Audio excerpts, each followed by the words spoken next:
Palasa kidney research ఆసుపత్రిలో నేడు మొట్టమొదటి కిడ్నీ మార్పిడి శస్త్రచికిత్సను విశాఖకు చెందిన వైద్య బృందం చేయనున్నారు. కూటమి అధికారంలోకి వచ్చి సుమారు 12 కోట్ల నిధులతో అత్యాధునిక పరికరాలు, అర్హత కలిగిన వైద్యులను నియమించి ప్రతిరోజు ఉచితంగా డయాలసిస్ అందిస్తుంది. నమస్కారం. పలాస ఉద్దానం కిడ్నీ సమస్య మీ అందరికీ తెలిసిందే. ఎందరో వచ్చి మాట్లాడారు కానీ చిత్తశుద్ధితో ఆ కిడ్నీ సమస్యకు ఒక పరిష్కారం కనుక్కునే దిశగా ముందుకెళ్తున్న కూటమి ప్రభుత్వానికి మా అందరి తరపున ధన్యవాదాలు తెలుపుకుంటూ, అసాధ్యాన్ని సుసాధ్యం చేసినట్లుగా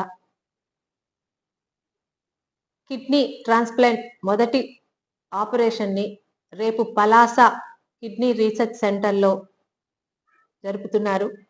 పేషెంట్ పేరు హేమశ్రీ, 27 సంవత్సరాల అమ్మాయికి. ఆమెకి డోనర్ గా ఈరోజు కిడ్నీని ఇస్తున్నది ఆమె తండ్రి మోహన్ రావు గారు.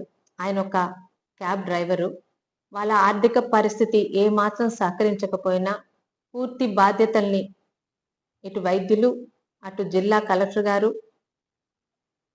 ప్రభుత్వం తీసుకొని రేపు మొట్టమొదటి కిడ్నీ ట్రాన్స్ప్లాంట్ ఆపరేషన్ ని వైజాగ్ నుంచి, శ్రీకాకుళం నుంచి, ముఖ్యంగా ఈ రంగంలో స్పెషలిస్ట్ డాక్టర్లను తీసుకొని వచ్చి ఇక్కడ జరిపేలా చేస్తున్న కూటమి ప్రభుత్వానికి, చంద్రబాబు నాయుడు గారికి, పవన్ కళ్యాణ్ గారికి మరియు లోకేష్ గారికి, మాకు సహకరిస్తున్న బీజేపీ ప్రభుత్వానికి మరియు వైద్య శాఖ మంత్రి గారికి, పలాస కిడ్నీ హాస్పిటల్ ని ఛాలెంజింగ్ గా తీసుకొని అన్ని రకాలుగా మాకు సహకరిస్తున్న మా జిల్లా కలెక్టర్ స్వప్నిల్ దినకర్ పొండకర్ గారికి, అలాగే జిల్లా మంత్రులుగా ఉన్న అచ్చెన్నాయుడు గారికి, రామ్మోహన్ నాయుడు గారికి, ప్రతి ఒక్కరికి పలాస శాసనసభ్యురాలుగా మా ఉద్దానం ప్రజానీకం తరపున మీ అందరికీ మనస్ఫూర్తిగా ధన్యవాదాలు తెలుపుకుంటున్నాను.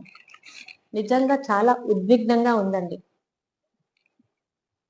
కిడ్నీ ట్రాన్స్ప్లాంట్ అంటే ఒకప్పుడు హైదరాబాదు, తర్వాత వైజాగ్ వెళ్ళాలి అనే స్థాయి నుండి డయాలసిస్ కూడా ఎంతో ఖర్చులు పెట్టుకొని ఉద్దానం నుండి కనీసం విశాఖపట్నంకి వెళ్ళి వేలు ఖర్చు పెట్టుకునే స్థాయి నుండి 2014-19లో చంద్రబాబు నాయుడు గారి దృష్టికి ఇది వెళ్ళగానే, ఆ రోజు కూడా మనతో భాగస్వామిగా ఉన్న బీజేపీ ప్రభుత్వంలోని వైద్య శాఖకి మంత్రిగా పనిచేసిన కామినేని శ్రీనివాస్ గారి సహకారంతో శ్రీకాకుళం జిల్లాలో అటు పాలకొండ, టెక్కలి, పలాస, హరిపురం, అలాగే ఇచ్చాపురం నియోజకవర్గాల్లో కిడ్నీ డయాలసిస్ సెంటర్లు వెనువెంటనే యుద్ధ ప్రాతిపదిక మీద ఓపెన్ చేసి డయాలసిస్ పేషెంట్లకి విశాఖపట్నం వెళ్ళవసరం లేకుండా ఇక్కడే వాళ్ళకి డయాలసిస్ సదుపాయం కల్పించిన ఘనత, ఏకైక ఘనత చంద్రబాబు నాయుడు గారిదే.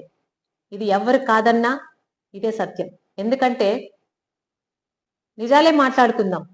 గతంలో ఇక్కడ మంత్రిగా పనిచేసి స్వయంగా డాక్టర్ అయిన మాజీ పశువుల శాఖ మంత్రి గారైన అప్పలరాజు గారు ఎన్నికలు 2024 మేలో అనగా 2023 డిసెంబర్లో చాలా ఫాస్ట్ గా అప్పటి ముఖ్యమంత్రి జగన్మోహన్ రెడ్డి గారిని పిలిపించేసి అక్కడ ఒక హాస్పిటల్ కట్టించేశాను, నేను పలాసాకి చేసేసాను అన్నారు.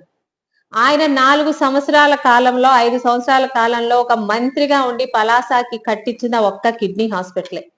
అయితే ఆ కిడ్నీ హాస్పిటల్ కి శంకుస్థాపన చేసి సంకల్పం చేసింది చంద్రబాబు నాయుడు గారు అనే విషయం ఎవ్వరూ మర్చిపోలేదు, మర్చిపోరు కూడా.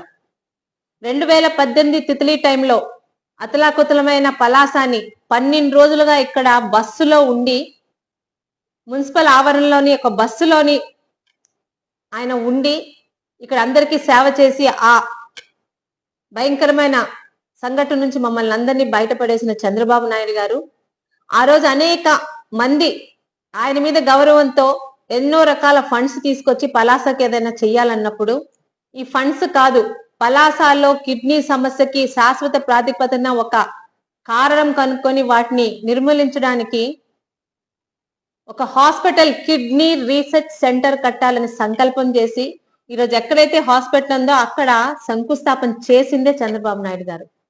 ఆయన సంకల్ప బలం గట్టిది కాబట్టి గత 5 సంవత్సరాల్లోనే ఆఖరి 4 నెలల ముందు హాస్పిటల్ కట్టిన అప్పలరాజు గారికి ప్రజలందరి తరపున ఒక్కటే ప్రశ్న.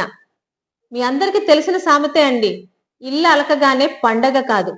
ఏ కిడ్నీ రీసెర్చ్ కి హాస్పిటల్ కట్టానని ఈరోజు గప్పాలు కొట్టుకుంటున్నారో ఆ కిడ్నీ రీసెర్చ్ సెంటర్ కి ఒక్క డయాలసిస్ మిషన్ కూడా తను తేలేని అసమర్థపు ఆనాటి పాలకులు. ఎందుకు చెప్తున్నానంటే 2014-19 మధ్యన శాసనసభ్యులుగా పనిచేసిన మా నాన్నగారి హయాంలోనే చంద్రబాబు నాయుడు గారు పలాసాకి ఇచ్చిన ఆ 10 డయాలసిస్ యూనిట్లనే ఇక్కడ హాస్పిటల్ నుంచి ఆ హాస్పిటల్కి తరలించి నేనేదో చేసేస్తున్నానని గప్పాలు కొట్టారు. అంతేగాని స్వయాన ఒక వైద్యుడు ప్రాణం విలువ తెలుసు ఆయనకి. అయినా కూడా ఒక్క డయాలసిస్ మిషన్ ని ఆయన ఒక మంత్రిగా కూడా ఆ హాస్పిటల్కి తేలేకపోయారు. 20 నెలల కాలం 10 నెలల క్రితమే ఆ హాస్పిటల్ మీద మా చిత్తశుద్ధి, మా కూటమి ప్రభుత్వ చిత్తశుద్ధి, మా గౌతు కుటుంబం చిత్తశుద్ధి, ఉద్దానం పట్ల మాకున్న బాధ్యత ఎలాంటిదంటే మా స్నేహితుల ద్వారా, కలెక్టర్ గారి ద్వారా, ఐఓసిఎల్ కంపెనీ ద్వారా 10 డయాలసిస్ యూనిట్ని సిఎస్ఆర్ ఫండ్స్ తో తీసుకొచ్చిన ఘనత కూటమి ప్రభుత్వానిది.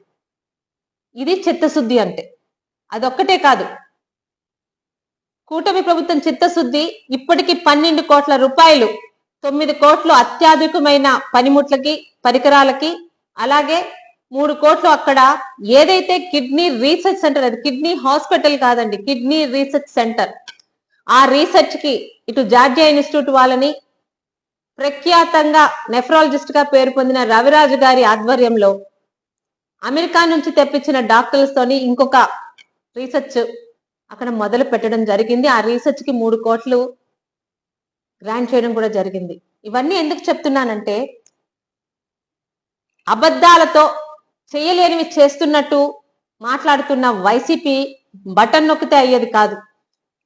20 నెలల కాలంలో ఉద్దానం పట్ల, ఉద్దానంలోని కిడ్నీ వ్యాధితోని ఇబ్బంది పడుతున్న ప్రజల పట్ల, ముఖ్యంగా కిడ్నీ రీసెర్చ్ సెంటర్ పట్ల మా కూటమి ప్రభుత్వానికి, మా తెలుగుదేశం పార్టీకి, ఇక్కడున్న మాకు ఉన్న చిత్తశుద్ధిని మీ ముందు నిజాలు చెప్పాలని ముందుకొచ్చాను. మా అందరికి చాలా ఉద్విగ్నంగా ఉంది. రేపు ఉదయం అక్కడ ఒక 27 సంవత్సరాల అమ్మాయికి ఆమె తండ్రి సహకారంతో మొదటి కిడ్నీ ట్రాన్స్ప్లాంట్ ఆపరేషను ప్రముఖ వైద్యుల పర్యవేక్షణలో రేపు ఉదయం జరగబోతుంది. మనందరి శుభాకాంక్షలు, మనందరి ఆశీర్వాదాలు అమ్మాయికి ఉండి హాస్పిటల్ ఆ ఆపరేషన్ సక్సెస్ అయ్యి అమ్మాయి ఆరోగ్యవంతంగా తన జీవితాన్ని గడుపుకోవాలని మనందరి తరఫున కోరుకుంటూ ఈ విషయాన్ని మీ అందరితో పంచుకోవడానికి చాలా ఆనందంగా ఉందండి. ఎందుకంటే ఇది మామూలు విజయం కాదు. పలాస ఏంటి, పలాసలో ఈరోజు కిడ్నీ ట్రాన్స్ప్లాంట్ ఆపరేషన్ జరుగుతున్న ఘనత మా కూటమి ప్రభుత్వాందే. మీ శాసనసభ్యురాలుగా ఈ వార్తను మీ అందరితోని, ముఖ్యంగా రాష్ట్రంలో ఉన్న ప్రతి ఒక్కరిని, ప్రతి ఒక్క కూటమి అభిమానులు కూడా తెలుపుకోవాలని మీ ముందుకు వచ్చాను. ఇప్పుడు మీ సోదరి గౌతు శిరీష.